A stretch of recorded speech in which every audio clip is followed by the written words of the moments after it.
My name is Dr. Lisa Grajewski. I'm a licensed clinical and forensic psychologist in Newport Beach, California. And today I'm going to talk to you about your teenager and coping with COVID-19. You know, this is a topic that a lot of people have been struggling with.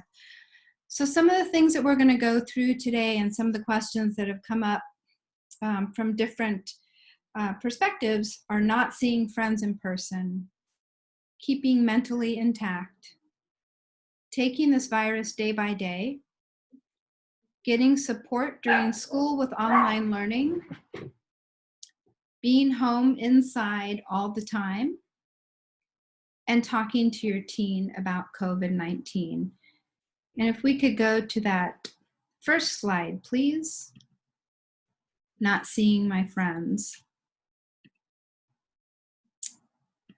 So the biggest issue for many teens is not seeing friends.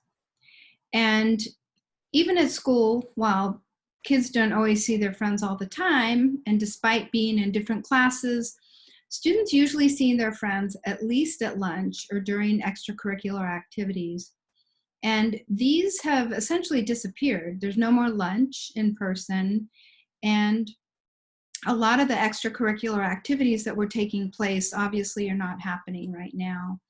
And when they do happen, they're happening on Zoom, and that isn't necessarily giving the teenager the fulfillment, right, of seeing their friends. There's no hugs, there's no welcoming, how have you been? There's no face-to-face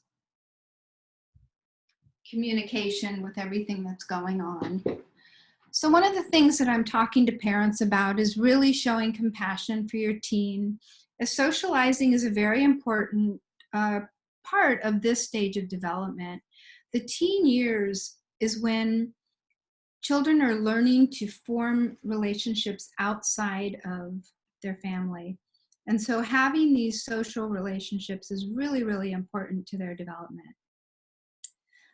So one of the things that I'm working on is having a safe place, setting up distant chats outside. So make sure that it's safe and comfortable, and set up time for your teen to see a friend from a distance. You can have a picnic that's spaced apart. You can sit at two tables or at a park, or maybe have a situation where you have two blankets on the ground and you each sit on a different blanket. And even with distancing, you want to make sure that you have a mask and you use a mask when you're having these physical distances between your teen and their friends. I'm also recommending that kids make a Zoom call to discuss anything but COVID with their friends, school or current events. Talk about things that are fun. Talk about movies. Talk about games that they're playing. Go for a walk at the same time with a friend, or have your friend on the phone, either FaceTiming, WhatsApping, or something like that. And talk to your friend and look at your friend in the face while you're talking to them. Of course, if you're going to do this in person, you want to, again, make sure that you're doing it at a distant distance that's recommended. And then finally, think about having some fun with your family. And sometimes kids, even though they're wanting to be out and see their friends, sometimes kids want their parents and families. One complaint I've heard is that everyone is at home, but busy on his or own Zoom call. Mom and dad with work, siblings with school. So taking time to do something fun as a family is important for socializing as well. So as a family, maybe you have a sleepover with your parents and siblings with all the trimmings.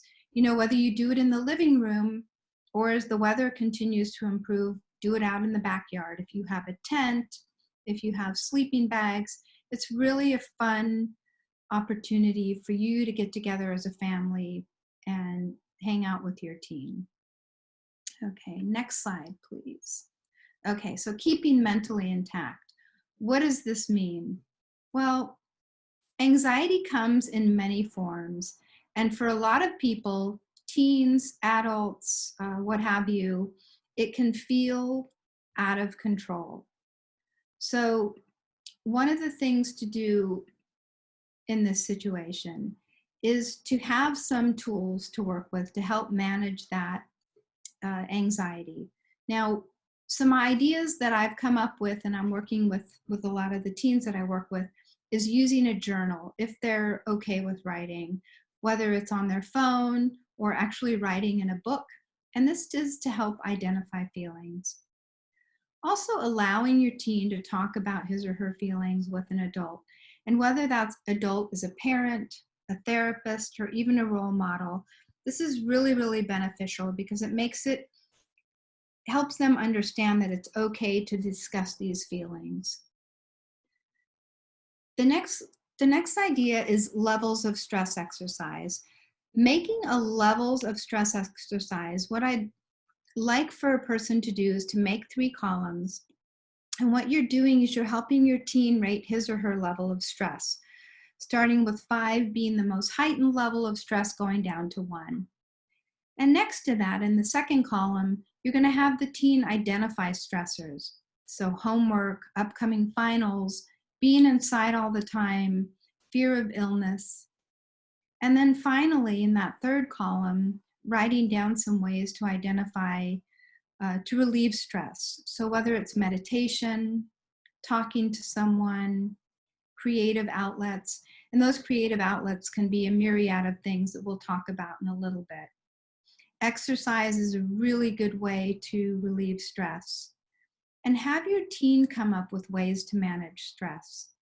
Perhaps rather have them write what's bothering him or her and throw it away or put it through a shredder.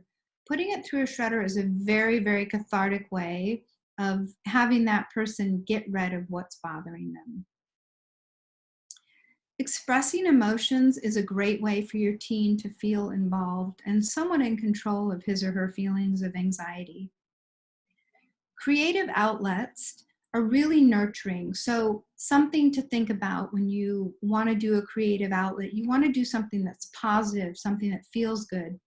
So writing a poem, and you don't have to be Emily Dickinson, a song, writing a play, or playing an instrument, and even using items around the house to create music.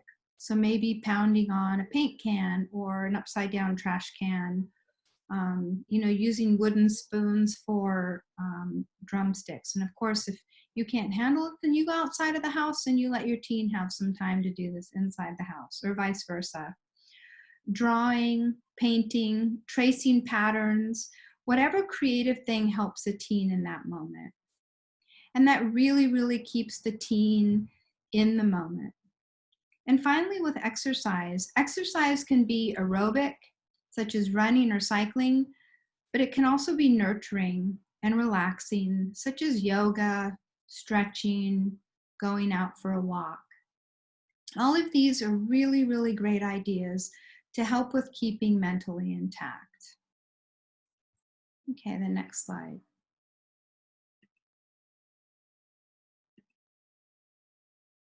So taking this virus day by day, there are a few things when I talk about taking things a day at a time that are really helpful in being in the moment.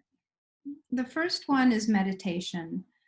What meditation does is it's a tool for stilling the mind. And meditation comes in many forms. It can come in guided meditation. It can come in more of a Zen meditation where you're getting deeply in touch with the inside of how you're feeling. Meditation can be sitting quietly and focusing on what we call an anchor, which is an object, a thought, or an idea, or even just focusing on your breath. One exercise that's really, really helpful with anxiety and helps to actually decrease some of the physiological symptoms associated with anxiety is what we call progressive muscle relaxation. Progressive muscle relaxation is a way to tense and release your muscles. And by tensing, then releasing the tension in your muscles, your body gets physically calmer. So what I'd like to do is I'd like to take a moment here, and we're going to do this exercise together. And if you would, wherever you are right now, just sit down or lie down in a comfortable position. This will only take a couple of minutes. And if you feel comfortable, close your eyes. During this exercise, you'll be instructed to tighten muscles. If you feel uncomfortable, take a break and just focus on your breathing and the sound of my voice. And let's start by taking some deep breaths. Breathe in and have your belly expand like a balloon. Breathe out and have your belly contract like air is leaving the balloon, making sure to always breathe out a little bit longer than what you breathe in. Take another breath in and breathe out. Breathe in and breathe out. And first, let's focus on the muscles in your face. Pretend you smell something really terrible, and you wrinkle your nose and you scrunch all the muscles in your face. Now let your muscles relax. And oh, the smell came back. Wrinkle your nose and scrunch up your face again. And let your face relax.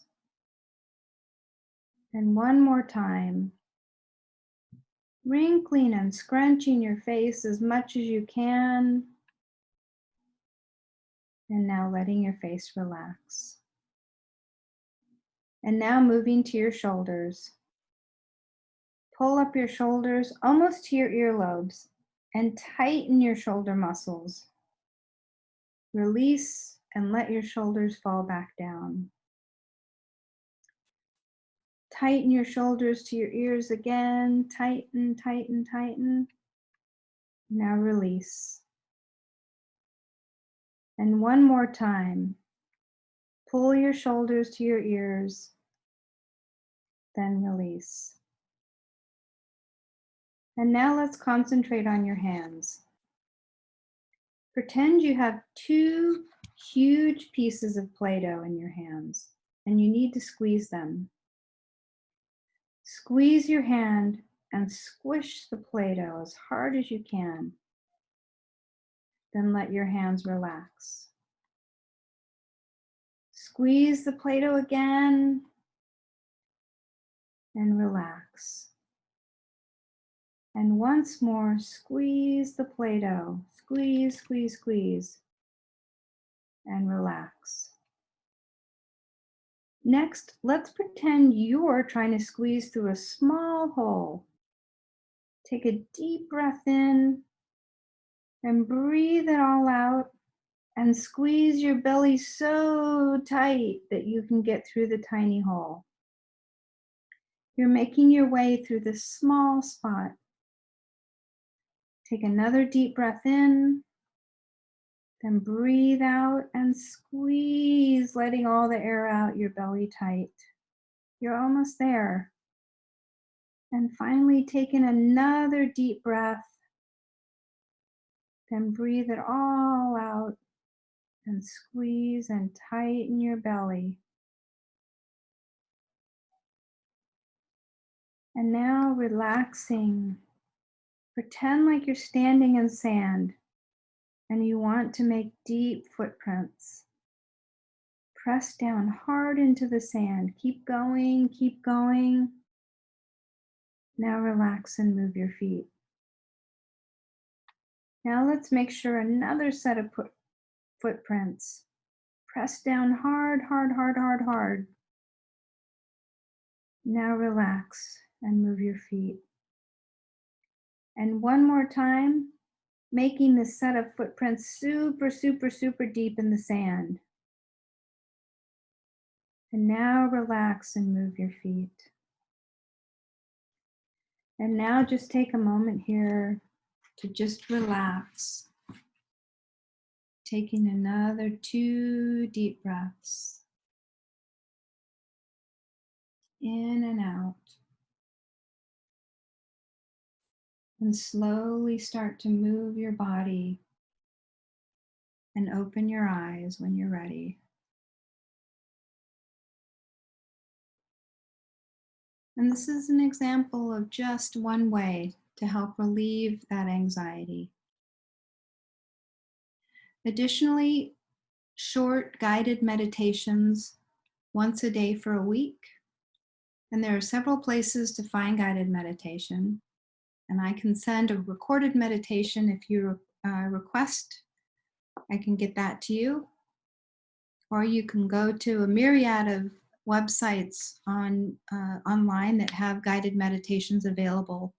One of them being jackkornfield.com, and that's JACKKORNFIELD.com. Another way to stay in the moment is not to focus on plans too far in the future. Staying in the now keeps us from future tripping, I like to say. And a great exercise is the 5-4-3-2-1 exercise that we did in our introductory presentation last week. And exercises like this are grounding exercises that bring us back to the now and can be very calming. So just a reminder, sitting in the room where you are, remember that you name 5 things that you see. 4 things you can feel and say them out loud. 3 sounds that you can hear, saying them out loud. 2 things you can smell and saying them out loud. And 1 thing you can taste and naming it out loud. And if you can't taste anything, then you name your favorite taste. And finally, another way to kind of take this virus day by day is to go over any current updates with your teen, keeping them in the loop with credible information. And try not to overdose yourself or your teen with news, but it's important to be educated and to be aware.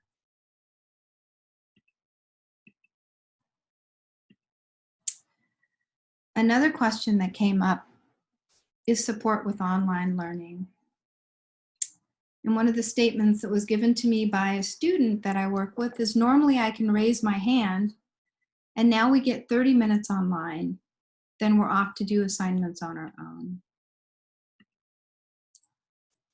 So how do we deal with that?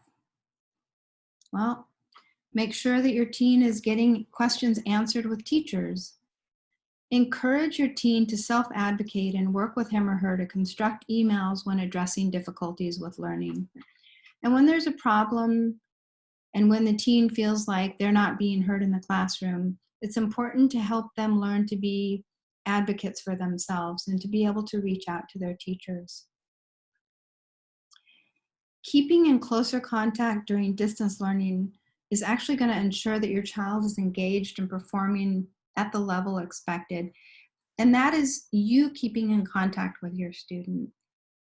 Don't let him or her fall through the cracks just because you expect them to be a good student. Because it's one thing to be in a classroom with your friends and being able to raise your hand and ask questions live. It's another thing to be among 30 other students, 15 other students on a Zoom call or a Google Meetup call and being able to get your questions answered. And ensure that your teen feels supported. Ask how they're doing with the online learning. Ask how they're feeling about being in a classroom but not being able to be with their friends and being live with their teacher. And finally, take breaks from the screens. The shocking thing that I've heard in working with teens these days is that many of them are struggling with all the time that they're having to be on the screen between school and gaming and reading and all of the other things that come with social networking, all the things that come with being on a screen these days. And so just make sure that they're taking breaks, going outside. The next slide talks about being home all the time, inside. My first statement about this is get out and about. So it's really, really important that kids get outside, that adults get outside. And I'm sure that after this quarantine time is over, that we're going to have an upswing in vitamin D deficiency because of all the time that we've had to spend in time. Go for walks as a family. Make sure that your teen gets out and goes for a walk, even even if he or she is going on his or her own. Make sure that it's safe when they go out for walks, obviously. Try and keep them, relegated to the daytime and not going out for walks at night unless there was somebody that can protect them. It's a great time to practice driving with your soon-to-be licensed teen. If you have a teen who has a permit or is allowed to be driving with an adult in the car, take them to one of those very empty parking lots that are all over Orange County. It's also another great time to be talking to them calmly while you're in the car with them, getting to know your teen a little bit better. Take a drive as a family, driving up and down the coast, driving along PCH, driving up to the mountains, as long as you're following the rules that are in place right now for openings and closings of trails and beaches and everything. And we're going to see that these things, as time goes by, things are going to open up, and there's going to be more freedom, obviously, to be able to enjoy these things as a family. But going for a ride in the car is something that I think all kids, as much as they say they don't, they really do enjoy being with their families on these drives. Help your teen explore a new skill or hobby to manage time inside. Whether it's taking up a new instrument, whether they're learning how to knit or crochet, or maybe they're taking up drawing, or they're starting up a hobby that they used to have when they were younger. There are also coloring books, mandala books for teens to work with, just to help mitigate some of that anxiety that comes up during these times. Another great idea is to have an outdoor movie. Kind of takes us back to when we were younger and we had drive-ins to go to. Whether you hang up a sheet in the backyard or you show a movie on the garage door, it's great to sit outside with your family and show a good old classic on the screen. As we talked about earlier, have a family camp out in the backyard. And if you have a fire pit, even better. Get out the marshmallows, get out the sleeping bags, sleep under the stars. If you don't want to sleep under the stars, have a tent or just stay out until late at night and enjoy being outside with your family. Enjoy the time, the quiet time that we've grown to become accustomed to, because I don't know if you've noticed, but I've noticed that it certainly is a lot more quiet at night. And again, talk about your feelings about being inside with your teen, because we're all frustrated with being inside. And talk about how it's been for you. These are unprecedented times. This is a time like none of us have ever been through. None of us have really ever been through a pandemic has forced us to be physically distant from others, to be quarantined, to be inside. Maybe our parents and grandparents had been through similar situations, but this is certainly something new for all of us. And another question that has come up is keeping teens busy during the summer.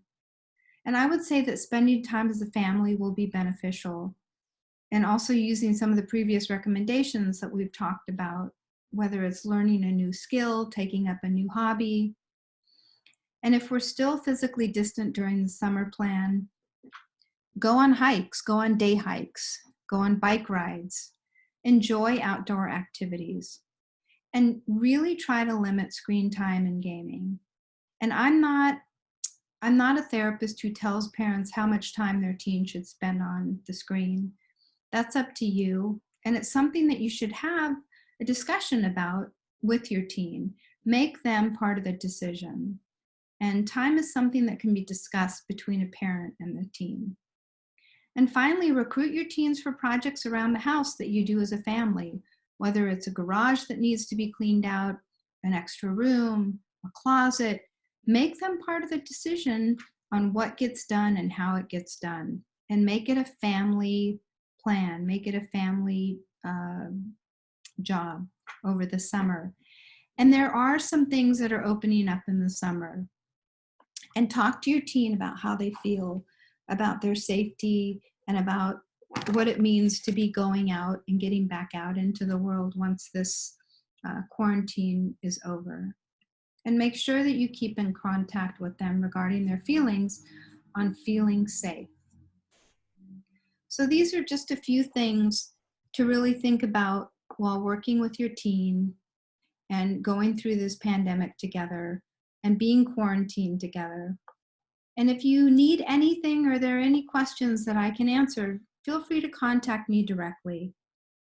And I can be reached at 949-633-5456. My email is available through Jewish Federation Family Services. And I really appreciate you taking time to hear what I had to say today. And I look forward to being able to help you out with any future conversations that you need to have. Thank you again.